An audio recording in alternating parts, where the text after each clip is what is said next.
Masala. Sulton suyagini xo'rlatib qo'ymas. Cho'ng daraxting bo'lsa yetkay so'yasi. Biror qarindoshing katta bo'lsa bas ish qilib bir kuni tekkay foydasi. Deya o'zlariga izlashib turgak, ba'zi akamlarning jonlari halak.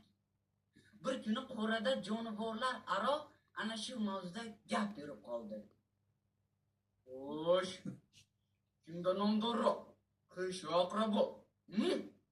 Mosh mushuk birinchi bo'lib so'z oldi. Bizning urug'dan, o'rmonning shohi. Yo'lbarsbekni axir hamma taniydi. Kamerani aytasiz. Qalaysan deb so'rab turadi.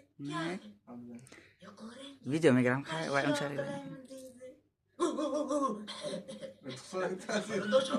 O'rmonning zo'ri deb qoldi kuchuk boy. Nomlari bo'ri. Dehqon bo'l deydi. Go'shti suyak juda mo'l deydi. Qo'shildi tovuq. Между прочим, вот так git bilan biz ham yaqinmiz to'xta. Katta hammamizga bo'ladi to'xta. Tovuq shuna qiladi ko'zini.